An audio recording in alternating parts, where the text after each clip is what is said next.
Zdravím ťa, tu je Maroš Fér, autoprojektu Dáme to teraz.eu a dnes chcem rozprávať o tom, ako minulosť by nemala mať nič spoločné s tvojou budúcnosťou. Samozrejme nerozprávam teraz o dajme tomu, vzťahoch a podobných veciach, skôr chcem rozprávať o podnikaní, o tom, ako možno tvoje, dajme tomu, tvoje neúspechy by nemali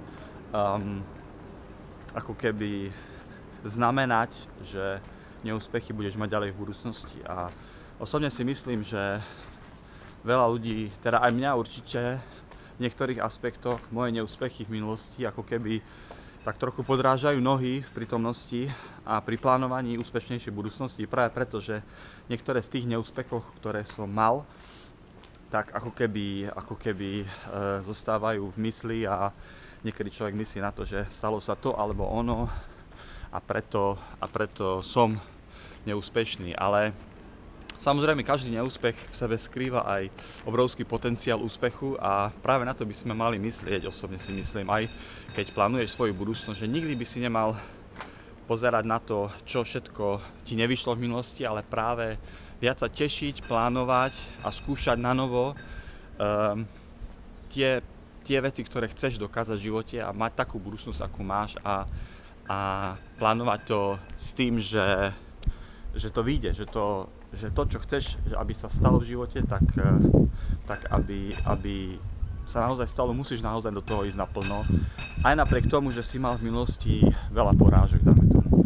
A mne osobne sa to tiež stalo aj v rôznych veciach, keď som sa nevzdával a niekedy som fakt nevedel, ako nájsť cestu a nakoniec sa tá cesta ukázala len preto, že som bol tvrdohlavý, nedal som si povedať a povedal som si, že chcem ísť do toho, bude to, dám to tak, ako to chcem dať a nakoniec sa mi to podarí. Momentálne nemám pre teba nejaký konkrétny prípad z môjho života, ale toto video chcel som len urobiť, aby som ťa motivoval na toľko, aby si si uvedomil, že oplatí sa